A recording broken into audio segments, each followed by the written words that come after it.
MT Novel Story. Kabanata 1116. Supreme Cultivation Secret Author, Mu Fenglai. Lu Chen? Right. My name is Hishen. Ako ang lalaban sa'yo ngayon. Nakita ni Hishen na ang matanda sa kanyang pamilya ay namumutla, kaya't siya ay tumayo at sinigawan si Lu Chen, sok-sok, ang buhok ay hindi pantay-pantay, ngunit ang bibig ay napakalakas. Tinatayang ang dila ay nabuo ng maaga, at ito ay 7 pulgada ang haba. Ang isang kagalang-galang ay nasa Eastern Wasteland na maaari lamang magpakita ng isang bagay, iyon ay, siya ay matanda na, at hindi siya tatanggapin ni Zhongzhou. Tumingin si Lu Chen kay Hishen habang nasa kamay ang baba, at sinabing, ang iyong mga kilay ay kalat-kalat, ang iyong mga butas ng ilong ay lumuluwag, at ang iyong mga kalamnan ay maluwag. Ikaw ay dapat na hindi bababa sa 100 taong gulang. Ang bagay na iyon sa mga kwadra ay malamang na tumanggi sa pag-andar at lumiit ng malaki. Tinatayang 1 pulgada lang ang haba nito. 100 taong gulang ka pa lang, at 100 taong gulang na ang buong pamilya mo. Galit na galit si Hishen, at walang malay na tumulak pabalik, I'm only 50 years old this year. I'm in my prime, and my body is superb. How can that thing be only 1 inch? Pasensya na, mali pala ang judgment ko. Mabilis na humingi ng paumanhin si Lu Chen, kung gayon kailangan mong muling kalkulahin, hindi ka 100, ngunit 50, ang pagbaba ng function ay nabawasan ng kalahati, ang pag-urong ay nabawasan ng kalahati, ang bagay na iyon ay 1 pulgada pa, sa kabuuan ay 2 pulgada, na higit sa 1 pulgadang doble, binabati kita. Ikaw, si Hishen ay natigilan kay Lu Chen, ang kanyang buong katawan ay naninigas, at siya ay nagdududa sa kanyang buhay. Sa ilang sandali, may dahilan si Hishen na maniwala na kung patuloy niyang haharapin si Lu Chen, maaaring hindi siya makatagal hanggang sa panahon ng digmaan, at siya ay binugbog hanggang mamatay ni Lu Chen. Ang mga tao sa outer circle, may mga nagpipigil ng tawa, may mga hindi na napigilan, may mga tumatawa na, at may mga nahimete pa sa kakatawa. Huwag kang magsalita ng kalokohan, mag-away tayo. Muling lumitaw si Gangxi, sabik na makipaglaban kina Lu Qinhe at Shen Kai.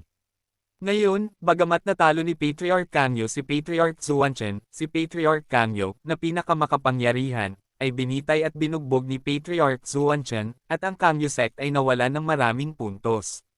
Kung gusto mong ibalik ang laro, kailangan mong makuha ito mula kay Lu Chen. Naglaban sina Lu Chen at Shen Yi, Zuanchen Xiaozhou versus Kangyo Xiaozhou, ito ang tema ngayon. Kahit na ang pagkapanalo kasama si Shen ay hindi mababago ang katotohanan na ang ranggo ng Zhongmen ay tinanggihan, ngunit hindi bababa sa maaari itong makatipid ng maraming mukha. Siya Shen, right. Huwag mong itago, ipakita mo ang kaharian mo. Alam din ni Lu Chen na dapat labanan ang labanang ito, kaya sinabi niya iyon. Pagkatapos ay humanda ka. At Shen daw, ano ang pinaghahandaan mo? Tanong ni Lu Chen. Ihanda mo ang mata ng iyong aso para mabulag. Ngumisi si Hishen, at agad na niluwagan ang kanyang buong katawan, ang kanyang hininga ay sumabog, at isang nakakatakot na pamimilit ang dumating kay Huanlo. Parangalan si Qing Tian. Nagkaroon ng pagsabog ng tandang mula sa eksena, napakataas ng level ni Hishen, napakaribal ni Lu Chen. May 3 antas ng Venerable Realm, Venerable Earth, Venerable Qing Tian, at Venerable Golden Body. Si Hishenjing ay ang kagalang-galang na Qing Tian, isang antas na mas mataas kaysa sa kagalang-galang na daigdig, na may mas malaking momentum at mas malakas na pamimilit, tulad ng isang bundok na dumidiin pababa sa tuktok, sinusubukang durugan si Lu Chen sa isang meatloaf. Kaya lang nang gumalaw ang soul power ni Lu Chen, ang lahat ng pamimilit ay naging hindi mapigilan, at lahat sila ay na-block out. Nang makitang walang mali kay Lu Chen, hindi napigilan ni Hishen na mabigla, hindi ka tumugon. Ano sa tingin mo ang magiging reaksyon ko? Tanong pabalik ni Lu Chen. Lumuhod. Ano? Napakalakas ng pamimilit ko, at napakababa ng kaharian mo, kaya kitang itulak hanggang tuhod mo. Hoy, gising ka na ba? Gising na. Hindi ka gising? Nananaginip ka. Desidido si Lu Chen kaya galit na galit siya kay Shen Qiqiao, dahil hindi ka lumuluhod, hahampasin kita hanggang lumuhod ka. Wala kang kakayahan. Pinulot ni Lu Chen ang mahabang kutsilyo at mahinahong sinabi, kaka-promote mo lang, at isa ka lang mahinang Venerable Qing Tian. Huwag masyadong mataas ang tingin sa iyong sarili. Sa totoo lang, laging umaasa si Lu Chen na ang apprentice ni Patriarch Kangyo ay magiging Lord of the Earth pa rin, ngunit sa kasamaang palad ay hindi siya magtagumpay. Sa simula, sadyang nilinlang siya ni Patriarch Kangyo na sinasabing ang kanyang apprentice ay ang Panginoon ng Lupa, ngunit sa katunayan siya ang Panginoon ng Lupa na malapit nang makapasok. Sa oras ng appointment sa kanya, ang apprentice ng matandang lalaki ay si Venerable Qing Tiana, at gumamit siya ng napakataas na antas para umani ng kanyang buhay. Kaya lang may dalawang patriarch na nagpoprotekta sa kanya sa langit sa itaas, gusto ni Patriarch Kangyo na samantalahin ang laban na ito para kitilin ang kanyang buhay, ngunit ito ay ganap na walang kabuluhan. Nang walang anumang pag-aalala tungkol sa kaligtasan, ano ang kinakatakutan niyang makipag-away kay Shen? Nais niyang subukan ang kapangyarihan ng ikatlong layer ng makalangit na kapigatian, magkano ang kapangyarihan ng promosyon. Subukan ang 5 Dragons Fighting Body, gaano kalaki ang lakas nito para sa iyong sarili. Sa batayan na ito, anong antas ng kapangyarihang panlaban ang naabot sa pamamagitan ng pagsasakripisyo kay Zantian? Kung panalo man o matalo, wala na siyang pakialam, kaya niyang talunin ang Venerable Earth, paano niya matatalo si Venerable Qing Tian? Kahit ang mahinang Venerable Qing Tian. Ang Venerable ay hindi isang Chinese cabbage, basta hindi siya magpapatalo sa pangit. Kahit na ako ang mahinang kagalang-galang na Qing Tian, maaari kitang durugin hanggang mamatay sa kalahating hakbang na pagdadalisay ng Diyos. Ngumisi si Ho Xin bilang tugon. Xiaozhou, huwag kang maging pabaya kay Lu Chen. Ang batang ito ay pumutol ng mga tuyong gamit ang isang kutsilyo, at mayroon siyang kapangyarihan sa pakikipaglaban ng isang kagalang-galang. Paalala ni Gangxi, sa ibaba ng kanyang kamahalan, lahat ay langgam. Hindi sineseryoso ni Hishen ang mga salita ni Ganshi, kahit na siya ay hindi magagapi sa Heavenly Tribulation Realm, siya ay matatalo pa rin ng Venerable. May hindi malulutas na puwang sa ilalim ng Venerable, gaano man kalakas ang kanyang kapangyarihan sa pakikipaglaban, hindi niya ito makatawid, bangin na iyon. Isa pa, hindi gap ang pinagkaiba ko sa kanya, kundi dalawa. Panipi. Sa oras na ito, sinimulan ni Lu Chen na ipatawag ang katawan ng labanan, handang sumabak sa digmaan. 5 dragon ang lumalaban. Sa mababang inumin, ang tunog ng dragon chant ay sunod-sunod na tumunog, umalangaw-ngaw sa kalangitan at yumanig sa 4 na direksyon. 5 dragon veins ang lumabas sa katawan ni Lu Chen, tumaas, 4 na malaki at isang maliit, isang pula, isang dilaw, isang asul, isang berde at isang itim, na nagniningning na may 5 kulay ng liwanag, na nakapalibot sa kanya. At, sa mga mata ni Lu Chen, 5 dragon ang lumitaw, na bumubuo ng pattern ng 5 dragon. Sa susunod na sandali, ang kapangyarihan ni Lu Chen ay tumaas, ang kanyang momentum ay napakalaki, tulad ng isang Diyos ng dragon na bumababa sa mundo, nakatingin sa ibaba sa mundo, hindi pinapansin ang mundo. Ito ang una oras na ipinatawag ni Lu Chen ang 5 dragon mula nang gisingin niya ang martial art heiress ng Thunder Dragon. Kaya lang maraming tao ang nagulat nang lumitaw ang battle body ni Wulong, at iyon ay mga taong pamilyar kay Lu Chen. Young Master's Vision, bakit may isang extra dragon? Namangha si Warner. Nagdagdag ng maliit na dragon ang boss dragon, ibig sabihin. Shang Guanjin, Feilong at iba pa, pati na ang buong panatikong hukbo, ay nagulat at natuwa, at puno rin sila ng tiwala sa laban ni Lu Chen. Hindi nila alam ang martial arts ni Lu Chen, ang alam lang nila ay sa tuwing may dragon sa paningin ni Lu Chen, magiging abnormal ang combat power ni Lu Chen. At tuwang-tuwa si Mengyo dahil may combat body din siya, at sa tuwing gising siya ng unicorn martial vein, tataas ang kanyang combat power. Sa makatuwid, alam niya na sa tuwing may dagdag na dragon sa battle body ni Lu Chen, ang lakas ng pakikipaglaban ni Lu Chen ay tataas ng isang layer. Kung gaano kalaki ang lakas ng pakikipaglaban ni Lu Chen sa pagdaragdag ng isang dragon, hindi siya sigurado. Iba kasi ang battle body blessing ng bawat isa. Ang pangit ay na hugis dragon, mayroong 5 dragon. Tumingin si Hishen sa 5 dragon na nakapalibot kay Lu Chen, at unti-unting lumitaw ang isang layer ng pagdududa sa kanyang mga mata. Kabanata 11:17. Supreme Cultivation Secret Author, Mu Fenglai. Kung sasabihin ko, ito ang 5 pangitain, maniniwala ka ba? Mukhang kalmado si Lu Chen, sinusubukang tingnan kung kaya niyang lokohin si Shen. Naniniwala akong multo ka, iisa lang ang paningin ng isang tao, paano magkakaroon ng 5 pangitain. Siya Shen ay hindi naniwala. Mayroon lamang isang pangitain ng mandirigma, at maaari lamang itong magbigay ng inspirasyon sa isa, at talagang tama si Shen Boxan. Ngunit ang hindi alam ni Hishen ay ang sinusuportahan ni Lu Chen ay hindi isang pangitain, kundi isang katawan ng labanan. Ang katawan ng labanan ay napakabihirang, walang nauugnay na record sa Eastern Wasteland, at halos walang nakakaalam tungkol dito. Ang mga mandirigma na maaaring magpatawag ng mga katawan ng labanan ay napaka-espesyal na tao. Halimbawa, si Lu Chen, na nag-practice ng Nine Dragons Return to One Art, ay hindi nagmula sa Yuanwo Continent. Isa pang halimbawa ay si Meng Yo, na napakatalino at kakaiba sa mga ordinaryong tao. Siya ay ipinanganak kasama ang natal beast na si Jade Qilin, may maraming potensyal na Qilin martial arts, at ipinanganak na may panlaban na katawan. Iyan ang pangitain ng walang katulad na henyo. Nang makitang sila ni Shen ay hindi malilinlang, lumipat si Lu Chen sa pagpapakatanga. Kalokohan, walang masyadong aura ang Eastern Wilderness. Hindi masama ang makapag-breed ng mga first-class martial arts talents. Imposibleng maipanganak ang isang walang katulad na henyo. Kung mayroong walang katulad na henyo, ito sa Central Continent lang, hindi sa Eastern Wilderness. Umiling si Hishen, iba ang iyong paningin sa ibang tao. It's either innate or mutated. It will not be too special. Napaka-espesyal nito, malalaman mo ito pagkatapos mong subukan. Itinaas ni Lu Chen ang mahabang saber, at palihim na ibinalik ang ikaapat na paraan ng puso ng espada ni Zantian.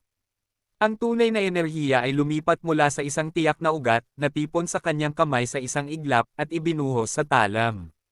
Sa isang iglap, ang sable energy ay tumaas ng 10,000 zang, diretso sa langit. Oops! May 3 tao na nakatago sa ulap, at ang isa sa kanila ay tinamaan ng hangin ng kutsilyo at muntik ng matamba mula sa langit. Damo, talagang sinasadya ng batang yun. Si Patriarch Kangyo ay medyo napahiya, napalitan ng galit dahil sa kahihiyan, at nasa bingit ng pag-aalboroto. Tik! Isa kang maharlikang santo, pero hindi mo maiiwasan ang maliit na saber aura, ang lakas pa ng loob mong umatake. Ang nangingibabaw na tunay na tao ay nanunuya. Tumigil ka na sa pakikipagtalo, at panoorin mong mabuti ang iyong mga apprentice.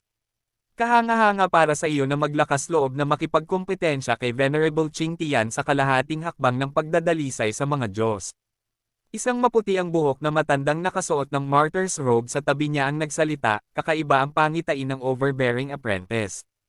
Narinig ko na hindi tumutugma ang combat power sa realm. Pinatay niya ang unang disipulo ng Kangyo sect sa Heavenly Tribulation Realm, na halos nasa antas na ng Heavenly Tribulation Realm. Invincible. Kung siya ay magkakaroon ng lakas upang labanan ang Venerable Qing Tian, kung gayon siya ay talagang walang katulad na kay-abangan.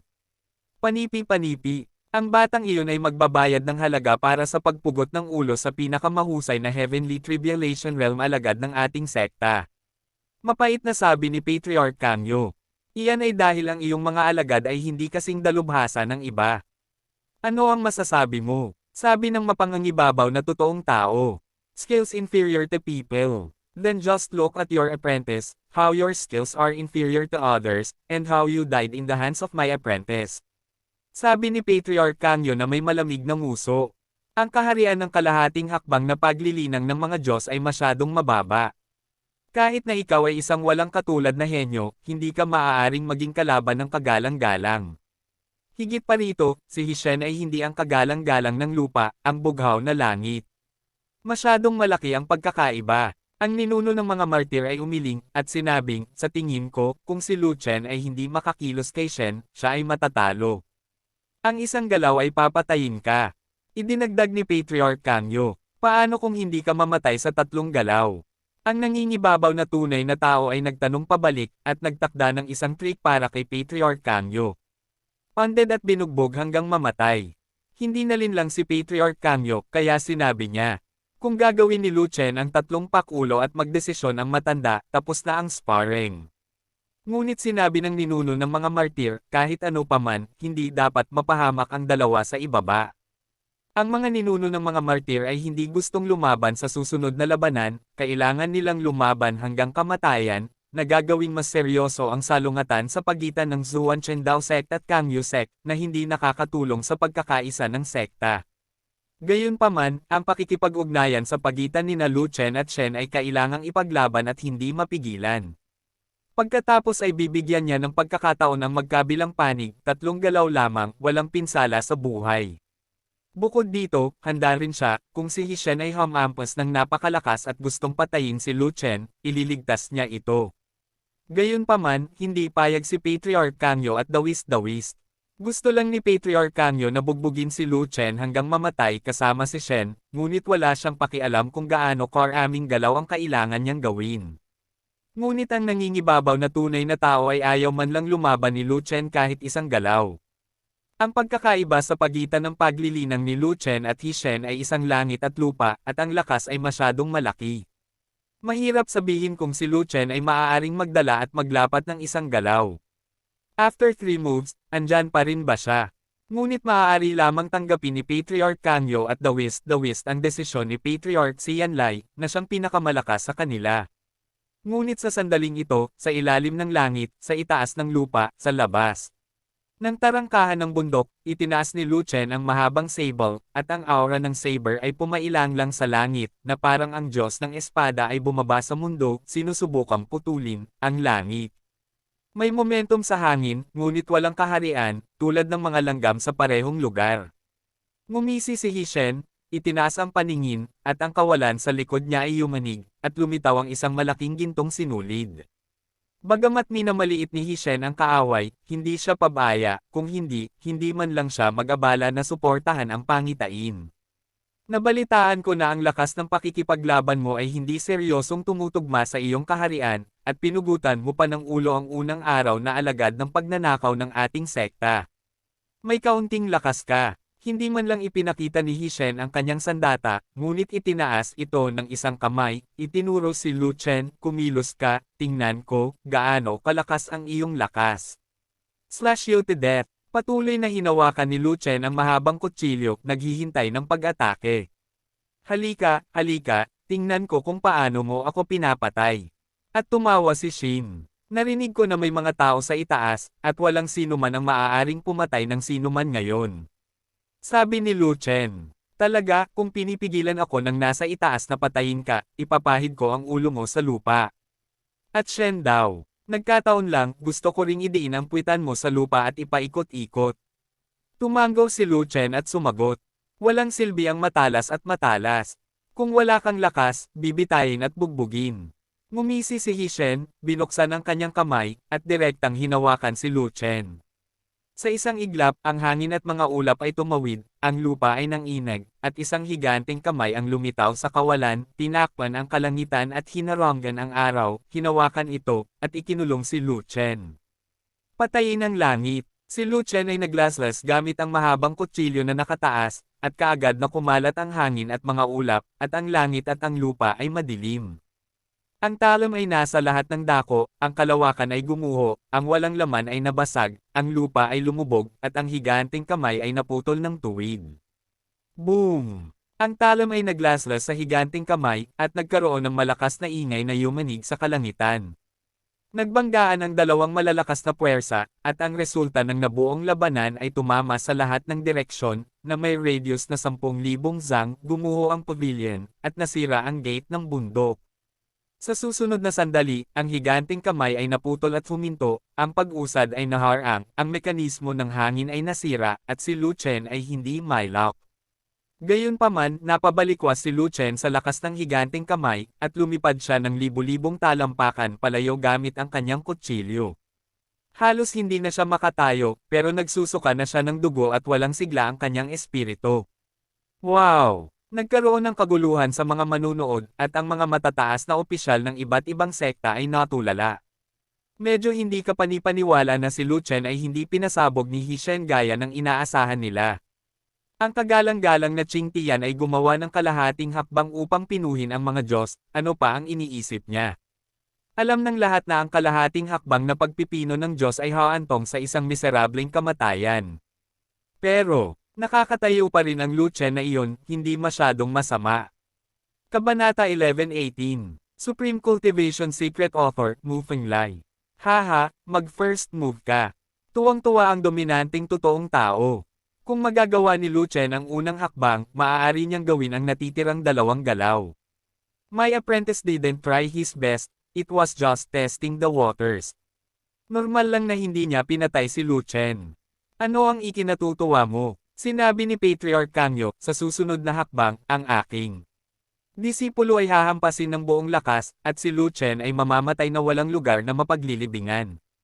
Ang ninuno ng martir ay hindi nagsalita, ngunit tinitigan si Lu Chen ng may mga mata na may pag-aalinlangan sa kanyang mukha.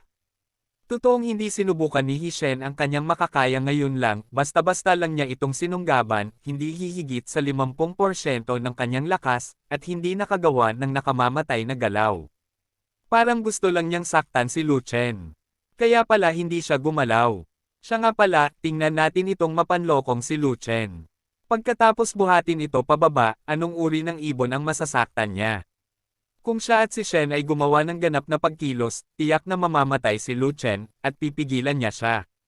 Kaya lang hindi niya inaasahan na si Lu Chen ay hindi kasing miserable gaya ng inaakala niya, at parang hindi naman siya malubhang nasugatan, at least nakakatayo pa rin siya. Tama, kaya mong bitbitin ang 50% ng lakas ko, no wonder mamamatay ang mga tuyong gamit sa kamay mo. May pagtataka sa mga mata ni Hishen, at nabawasan ang kanyang paghamak kay Lu Chen. Hindi siya nang ahas na gumamit ng sobrang lakas sa pag-agaw kanina, sa takot na baka subukan siyang pigilan ng mga ninuno sa itaas. At siya ay kagalang-galang na Qingtian, kaya walang sino man ang kayang humawak sa kanya ng basta-basta. Sa ilalim ng kagalang-galang, hindi nila ito matiis. Kung ang pisikal na katawan ay hindi sapat na malakas, sila ay sesubog sa lugar. Ipinapakita nito na ang pisikal na paniniil ni Lu Chen ay nakakatakot, at maaaring umabot sa antas ng isang kagalang-galang. Lalo na ang slash ni Lu Chen ay nagpamanhid ng kanyang palad, na pinipigilan ang kanyang pagkakahawak sa pagsulong, na nagpapakita rin na ang lakas ng pakikipaglaban ni Lu Chen ay lampas sa saklaw ng Heavenly Tribulation Realm. Gayunpaman, ang iyong pinsala ay hindi malubha, ngunit ang iyong espiritu ay walang kabuluhan. Mukhang hindi ka makakaligtas sa susunod na hakbang. Tinitigan ni Hishen si Lu Chen at ngumiti. Gayunpaman, ang ngiti na ipinakita niya ay natigil sa susunod na sandali. Dahil, biglang nagkaroon ng malakas na sigla si Lu Chen. Sa isang kisap mata, lumakas ang aura ni Lu Chen at ang kanyang espiritu ay na-refresh, na winalis ang dating matamlay na estado. May tumulong sayo. Tumingin si Hishen kay Lu Chen, at ilang daang talampakan ang layo mula kay Lu Chen, may isang magandang babae na gumaganap ng ilang uri ng lihim na pamamaraan. Mga tao mula sa Shenmue Palace. Naunawaan agad ni Hishen kung ano ang nangyayari. Ito ay isang asymmetrical na labanan. Siya ay mas mataas kaysa kay Lu Chen, kaya wala siyang pakialam na may tumulong kay Lu Chen na gumaling sa panahon ng labanan. Anyway, ayaw ng isang tao sa taas na mamatay si Lu Chen, kaya pinigilan siya, kaya wala siyang choice kundi gawin ang gusto niya. Hindi siya hinabol ni Hishen, kaya nagkaroon ng oras si Lu Chen na huminga, mabilis na natapos ang pag-inom ng 9 Pattern Spiritual Chi Pill, at ang kanyang estado ay bumalik sa sukdulan nito. Pagkatapos, muling itinaas ni Lu Chen ang mahabang kutsilyo, ngunit naging solemn na ang kanyang ekspresyon.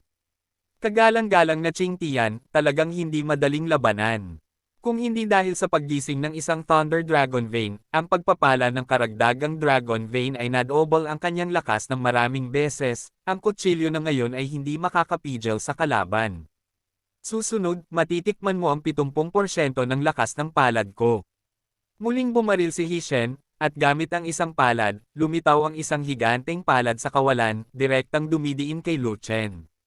Patayin ang langit. Muling nilaslas ni Lu Chen, nilaslas ng husto ang higanteng palad, at pagkatapos ay nilaslas ng malakas na ingay na nakakabasag ng langit, na yumanig sa buong mundo.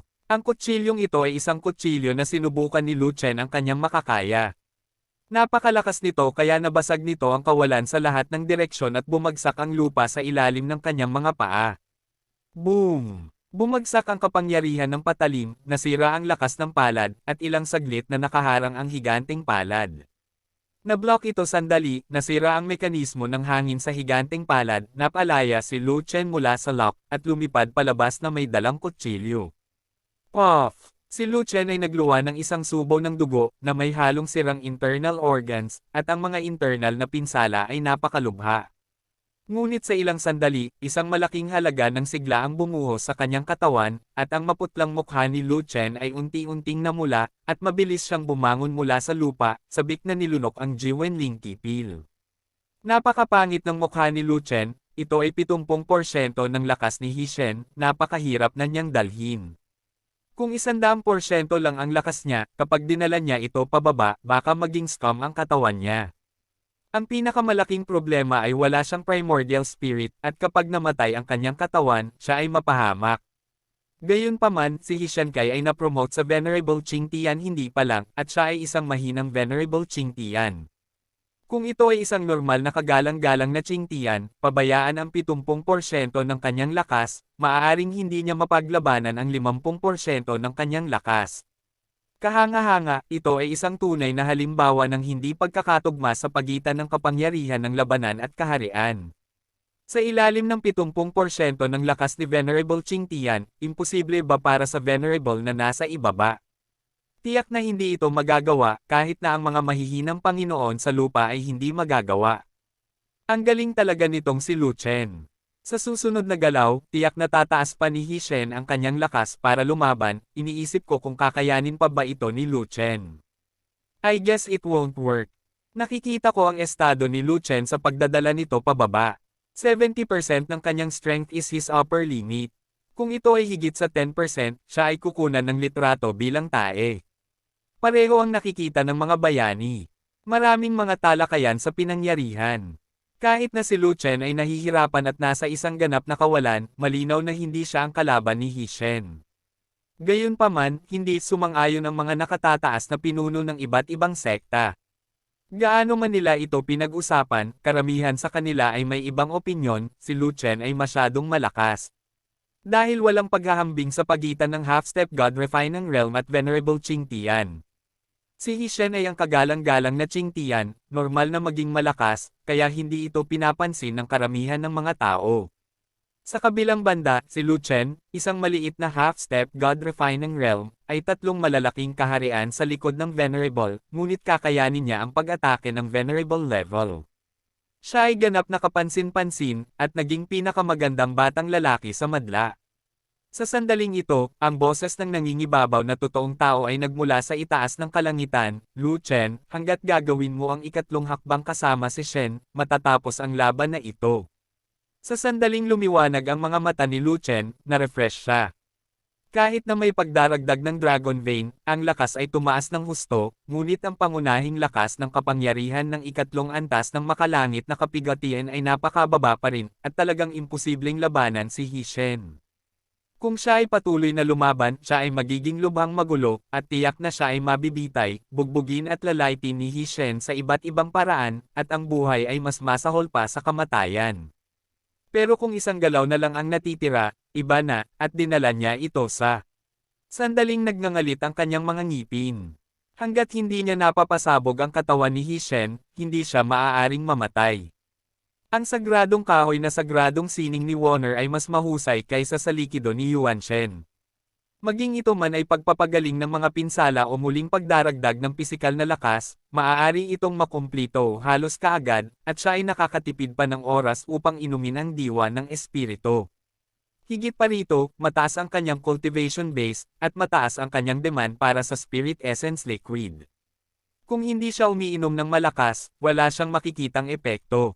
At kasama si Warner sa paligid, nailigtas niya ang mahahalagang magic water na iyon. Hishen? Ang mga patakaran ng paligsahan na ito kay Lu Chen ay nagbago, at tatlong galaw lang ang maaari mong labanan.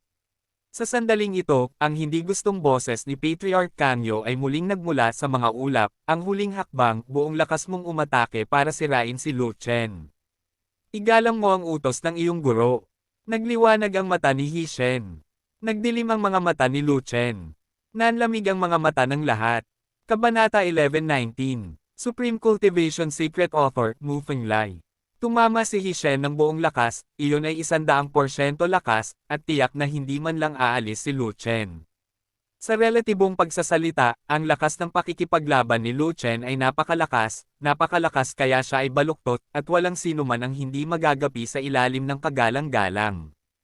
Kahit na ang mas mahinang Panginoon sa lupa sa itaas ng kagalang-galang ay maaaring hindi kalaban ni Lu Chen. Ngunit sa harap ng kagalang-galang na Qing Tian, si Lu Chen ay halatang hindi magagapi at may malaking pagkakaiba sa lakas. Inutusan talaga ni Patriarch Kangyo si He Shen na umatake ng buong lakas, iyon ay para sa buhay ni Lu Chen. Sinabi ng matanda na walang mamamatay sa labanan ngayon at ang lalabag dito ay mamamatay. At sa mga ulap muling dumating ang marilag na tinig ng mga ninuno, Kangyo na disipulong si He Shen, sinamantala mo na ang kaharian, at ang tagumpay ay hindi militar. Kung gagamitin mo ang lahat ng iyong lakas, huwag mong sisihin ang matanda, lalaki para gumawa ng hakbang, sirain mo. Nagdilim ang mga mata ni He Shen. Lumiwanag ang mga mata ni Lu Chen. Ang mga mata ng lahat sa eksena ay naging mabilis, at nagkaroon ng magandang palabas na panoorin. Ito ay malinaw, ang mga ninuno ng mga martir ay nagbigay ng pagkakataon sa magkabilang panig. Kung gusto ni He Shen na patayin si Lu Chen, kailangan niyang patayin si Lu Chen sa isang suntok nang hindi ginagamit ang lahat ng kanyang lakas. At kung gusto ni Lu Chen na lumabas sa kanyang katawan, kailangan niyang gawin ang huling hakbang ni He Shen, sa halip na sumabog sa mismong lugar. Ang mga ninuno ng mga martir ay hindi pinapayagan na umatake ng buong lakas kasama si Shen, ngunit hindi sila pinapayagang gumamit ng 70% ng kanilang lakas. Hanggat si He Shen ay hindi isang tanga, kung gayon ang huling hakbang ay dapat na 70% lakas. Bagamat may malaking pagkakaiba sa pagitan ng 70% na lakas at sa lakas ng isang buong suntok, hindi maraming tao sa eksena ang naniniwala na kaya ni Lu Chen ang 70% na lakas ni He Shen. Maging si Patriarch Kangyo ay hindi nang ahas na tumutol ng magsalita ang ninuno ng mga martir, kaya ano pa ang masasabi ni He Shen? Kung gayon, para sa huling hakbang, maaari mong kunin ang 70% ng aking lakas sa pagsuntok. Siya Shin ay dahan-daang nagtaas ng kamao. Hindi nagsalita si Lu Chen, itinaas niya ang kanyang mahabang kutsilyo, at ang kanyang ekspresyon ay lubhang marangal. Ang suntok na ito ang magiging pinakamalaking pagsubok niya. Tingnan mo ang kamao. Pinindot ni He Shen ang 70% ng kanyang lakas, at sinuntok ng suntok. Napakalakas ng suntok kaya nalock ito kaagad kay Lu Chen. Ang kamao na iyon ay nabasag ang isang malaking lugar ng espasyo at gumuho, at ang walang laman sa lahat ng direksyon ay nabasag. Patayin ang langit. Si Lu Chen ay naglaslas pa rin, ang kapangyarihan ng pinakamataas na ranggo ng mga kasanayan sa pakikipaglaban ng langit, at sa parehong oras ay nadurog sa isang piraso ng espasyo, nabasag ang walang laman sa lahat ng direksyon, ginawang mas nanginginig ang lupa, ginawa ang mga bitek sa ilalim ng kanyang mas malalim ang mga paa, at sumabog pa. Boom! Ang talon at ang kamao ay sabay na nanginginig, gumawa ng isang malakas na ingay, na kumalat sa lahat ng direksyon, na nakakabingi. Na-snap! Bumagsak ang kapangyarihan ng sable, nabasag ang mahabang sable, at patuloy na bumagsak ang suntok sa natitirang puwersa. Napakalakas ng Venerable Qing Tian na kahit 70% lang ng kanyang lakas ang ginagamit niya, ang kanyang mga suntok ay napakalakas. Kahit si Lu Chen ay halos hindi siya mapapantayan. Si Lu Chen ay nakalock at hindi makaiwas. Tatama na ang kamao ni He Shen sa katawan niya. Huli na para sabihin, ngunit napakabilis, dalawang sinag ng liwanag ang dumating sa isang iglap. Iyan ay dalawang kaldero ng pinakamataas na antas ng sakristya. Ang paraan ng pagsasalansan ay biglang hinarang sa harap ni Lu Chen. Boom! Ang isang kaldero ay nabasag sa pulbos gamit ang isang kamao. Na-snap! Nasira ang susunod na kaldero. Pinutol ng dalawang kaldero ang halos lahat ng lakas ng suntok, ngunit ang kamao ni He Shen ay may potensyal pa ring bumagsak, at sa wakas ay tumama sa katawan ni Lu Chen. Pang! Tulad ng isang saranggola na may putol na tali, si Lu Chen ay itinapon sa paglipad ng isang suntok, at isang dagwang palaso ang tumalsik sa hangin. Sa hindi inaasahan, nadala ko ito. Himala na hindi ako nabugbog ng kahit isang suntok. Napakagaling ng batang ito, Lu Chen. Pumutok pa siya ng kutsilyo, gaano karaming suntok ang nalabanan niya. At saka, sino ang naghagis ng kaldero doon? Kung ang dalawang kalderong iyon ay hindi nakaharang ng napakaraming suntok para kay Lu Chen, si Lu Chen ay nabugbog sa pira-piraso. Hindi patas para sa isang tao na tumulong sa pagharang ng suntok paglabag sa mga alituntunin. Wala kang pakialam kung ito ay patas o hindi, ito ay isang hindi patas na paligsahan, kaya't makatarungan para sa kanya at ni Shen Yida na ay bully ang nakababata. Para maging patas, dapat nilang ibaba ni Shen ang kanilang antas at labanan muli si Lu Chen. Panipi, imposibleng labanan ang Venerable Qing Tian sa Half-Step God Realm. Si Lu Chen lang ang may lakas ng loob na lumaban, at walang ibang makakalaban. Nakakatakot din ang pisikal na katawan ni Lu Chen. Kung may masusuntok pa ni Venerable Qing Tian, kahit na 20% na lang ng kanyang lakas ng kamao ang natitira, sisubog siya kaagad. Nagkaroon ng isa pang kaguluhan sa eksena, at hindi mabilang na mga tao ang nagulat sa suntok ni Lu Chen. Gayunpaman, binuhat ito ni Lu Chen, ngunit nahulog sa lupa, hindi gumagalaw, hindi alam kung ito ay buhay o kamatayan. Hindi ibinibilang na body explosion. Kapag nasuntok mo ako, siguradong madudurog ang mga internal organs sa katawan mo, at mamamatay ka pareho. Binawi ni Hishen ang kanyang mga kamao, tumingin kay Lu Chen doon na tila hinihingal, at hindi maiwasang magpakita ng ngiti. Hanggat namatay si Lu Chen sa lugar, kahit ang mga disipulo ng Shenmo Palace ay hindi na iligtas si Lu Chen. Hindi ka ba magugulat hanggang mamatay? Hindi naman magiging malutong, di ba? Lalong walang silbi ang mabigle sa kamatayan sa halip na masabugan. Maraming ganoong boses sa eksena. At si Mengyo na walang maitutulong ay mapatla ang mukha at ang puso'y nakalawit na sa ere. Lahat ng Fanatic Legion, 1,000 disipulo ni Shenmo, at ang mga matataas na opisyal ng Suan Chendaozang lahat ay may kinakabahang ekspresyon sa kanilang mga mukha. Natatakot sila na si Lu Chen ay talagang hindi na makatayo, kaya malaking bagay ito. Okay. Isang suntok ang pumatay sa munting bastard na iyon na si Lu Chen. Sa gitna ng mga ulap, lumabas ang masayang boses ni Patriarch Kangyo. Ngunit ang nangingibabaw na tunay na tao ay hindi gumawa ng tunog, at hindi niya alam kung siya ay masyadong malungkot o labis na galit, kaya hindi siya makapagsalita. Ubo. Biglang, si Lu Chen, na tila naninigas, umubo, at agad na nagdulot ng sensasyon sa mga manunood. Si Lu Chen, hindi siya patay. Hanggat may isang hininga pa, hindi mamamatay si Lu Chen. Ang puso ni Mengyo ay sa wakas ay pinasok muli sa kanyang tiyan. Naghiyawan ang Fanatic Legion. Little bastard, mahirap ang buhay. Sa itaas ng langit, muling lumabas ang boses ni Patriarch Kangyo, ngunit sa pagkakataong ito, ang tono nito ay sobrang inis at walang magawa. Paanong nangyari te? Mayroon pa akong 30% ng lakas ko para tamaan siya ng suntok ko. Kung ikaw ay nasa ibaba ng Venerable, siguradong mamamatay ka. He's only half-step to refine the gods, kaya bakit hindi siya mamatay? Dapat mamatay siya agad, anong ginagawa niya? Sino iyan? Ikaw ba? Ikaw? Ikaw? Ikaw? Ikaw na matabang bata? Ano ang ginagawa mo? Ikaw ba ay tinkerer? Anong klaseng palayok ang ibinabato mo? Nang makita si Lu Chen na dahan-daang bumangon mula sa lupa, agad na nag-alinlangan si Hishen sa buhay sa iba't ibang paraan. Tumayo si Lu Chen, nakahinga ng maluwag, at lihim na sumigaw sa kanyang puso. Kung hindi na itayo ni Fei Long ang takip sa oras at nagpadala ng 2 banal na kaldero upang harangan ang ilang suntok para sa kanya, maaaring natangay na siya ni Hishen. At si Warner. Kung hindi dahil kay Warner na patuloy na nagpapakain sa kanya ng life force mula umpisa hanggang wakas, sa oras na siya ay katok sa paglipad at pagkatulala, baka mamatay siya dahil hindi siya makahinga. Siyempre, kung hindi niya nasanay ang animal blood forging technique, ang kanyang pisikal na katawan ay sobrang lakas, kahit ang kaldero ni Fei Long at ang banal na pamamaraan ni Warner ay hindi siya mailigtas. Hishen, babayaran ko ang 3 trick ngayon 2 beses sa hinaharap. Itinuro ni Lu Chen si Hishen at malamig na sinabi. Kabanata 1120, Supreme Cultivation Secret Author, Mu Fenglai. Anak, ang swerte mo ngayon. Kung wala dito ang mga ninuno ng mga martir ay namatay ka ng walang buong katawan. May buhay ka pa bang mapagmataas dito? Hindi pinatay ni Hishen si Lu Chen, ngunit pinipigilan din niya ang kanyang galit. Ipinapayo ko sa iyo na maging isang lalaki na ang iyong buntot sa pagitan ng iyong mga binti, magtago sa sekta para mabuhay, at mas mabuting huwag kang lumabas kung wala kang gagawin, kung hindi, sa susunod na makabangga kita, wala ka dito ngayon.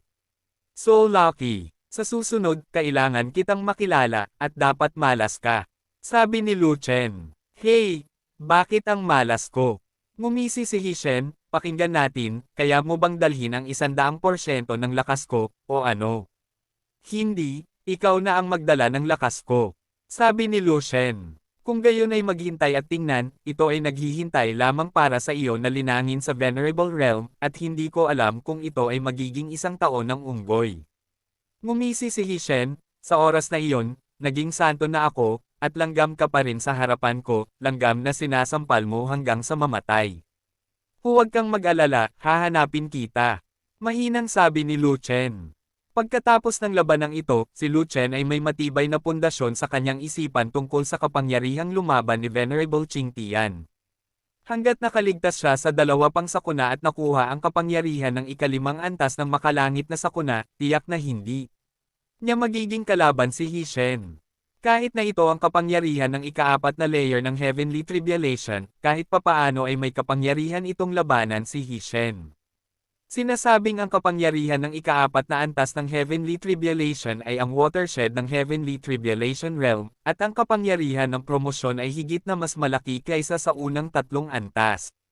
Kung gaano kalaki ang iyong pinagbuti, kailangan mong maghintay para sa ika-4 na kalamidad bago mo ito maranasan ng iyong sarili.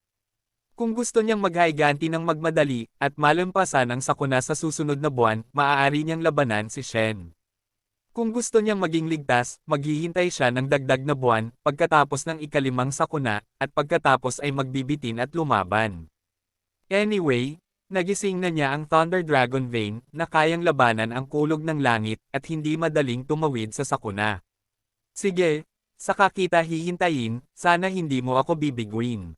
Pagkatapos ngumuso kay Shen, tumigil siya sa pakikipag-usap kay Lu Chen, naglakad pabalik sa senior management ni Kang Yu, at tulala. Walang paraan, ang ninuno ng mga martir ay ang pinakamakapangyarihang tao sa silangang kaparangan, kaya niyang protektahan ang sinumang gusto niya, at ang sinumang maglakas loob na sumuwi sa kanyang mga utos. Lu Chen, munting Panginoon. Sa oras na ito, mabilis na dumating sina Mengyo at Warner. Ngunit walang pakialam si Mengyo sa anuman, ibinaton niya ang buong maselang katawan niya kay Lu Chen, at direktang ibinagsak si Lu Chen. Tama, ibinagsak ito, dahil pagkatapos ng sakripisyo ni Zantian, wala nang tunay na enerhiya si Lu Chen sa kanyang katawan. Kung walang tunay na enerhiya, walang lakas. Paano ito makatiis sa pagsungit ng tigre ng 2 walang katulad na dilag?